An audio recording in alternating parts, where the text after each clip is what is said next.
Let's now move to Jubilant Foodworks. We've got AjayKaul joining in from that company to talk about the results. Ajay, good morning. While your same-store sales growth has continued to be fairly robust, you're guiding only 18% growth for FY13 in same-store sales. Are you being conservative, or are you saying that because of the very high base that you've reached, it's unrealistic to expect a 25% plus kind of growth next year too? I think it's a mix of both, and let me take them in a sequence. Having done 37% year before last, 30% for full year last year, I think the base is becoming fairly large for us to, expect to kind of keep giving, those kind of numbers. If you look at quarter 4, 26% was our same store growth, and it is kind of tapering a little bit. Having said that, we are also seeing, I would say, very, very early but warning signals, if I may, of the kind of growth we used to see earlier in our new customer acquisition or the frequency of consumption, the growth in that. I think that is slowing down a little bit. I won't be too circumspect about that, but at the same time, this is not something which I would refrain from saying in a forum like this. So we do believe that an 18 to 20% same-store growth as guidance for full year next year is something which we believe we will definitely deliver. Ajay, morning. You've also bettered the guidance that you had set out on the margin performance. Given what you're pointing out in terms of seeing the first few signs of volumes cooling off, how much elbow room do you have on pricing, and what is it that you expect to do on margins then? Okay, let me take margin first. If you look at last 4 years, I mean, we have been climbing almost 2 percentage points year after year. We started at 12.6, it became 15.6. 17.7 was last year before last. Last year we did 18.7. So it has been steadily climbing. So our guidance for next year is that we believe we would do at least 18.7%, which means we'll at least repeat of what we did last year. You may argue that is this conservative and so on. We are a company which doesn't like flying off the handle. We kind of would rather say something which we will at least deliver. Having said that, is there elbow or headroom for us to improve margins? There is. It is progressively becoming smaller and smaller, no doubt.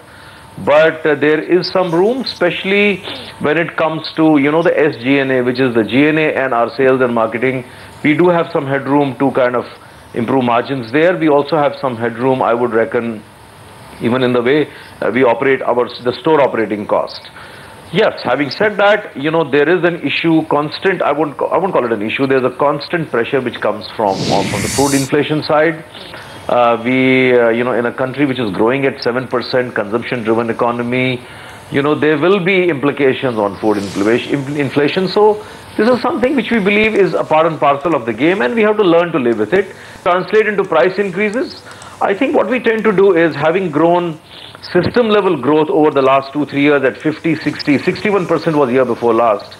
We do leverage a lot of this growth with our business partners, which helps us to kind of get economies of scale benefits for us, whether it's in unit terms cost or in terms of sheer efficiencies.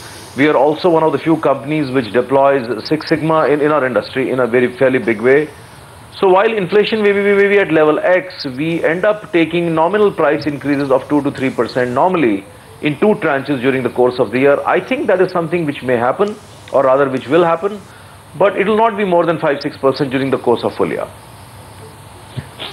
Just to scratch that point about the first signs of growth waning off a bit, not overstressing the fact that growth is collapsing for your company, but where are the areas where you're seeing even some signs of moderation?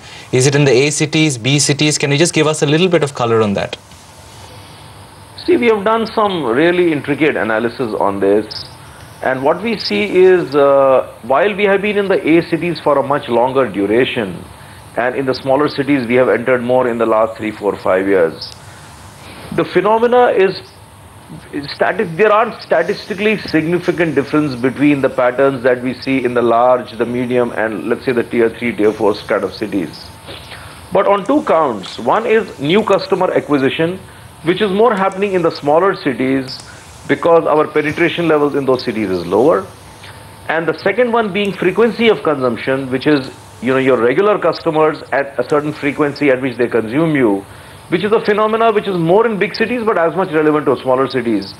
On both these counts, we are seeing some early signals of the growth levels not being, let's say, as high as they had been in the past. I'm not telling right now that there are reasons to worry. I am not saying that the consumption rates are falling.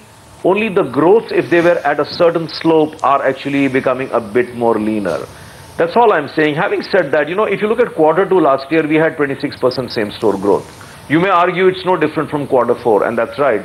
But we were able to kind of change that pattern by throwing some stimuli into the market, whether it was in terms of marketing energy, advertising, or at the ground level, some analytics-led local store marketing that we do, or for that matter, now that we are on the net and you can order us through the internet also, putting some energy into that.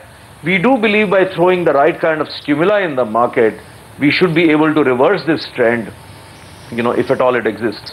So no words of caution, but early warning signals is something which I have to report in a forum like this.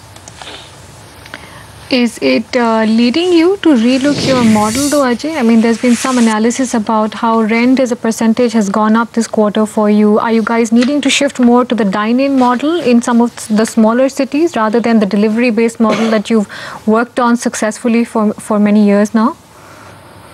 No, I don't think so. I mean, we would not read too much into that, decimal level shift in rental. I think our model over the years has become, has withstood the test of time, if I may say. In the larger cities, because of obviously real estate costs, there is a certain store size we operate in, which is basically a good, trade-off between the size and as a result the real estate and the investment which goes in and the business it generates. And in the smaller cities, the stores tend to be larger because, one, the phenomena of coming and eating inside the store. Secondly, real estate cost pressures are not that much. I think that model will continue. Minor tweaks will always be required here and there, but it's not a big concern, this real estate, retail, rental cost for us.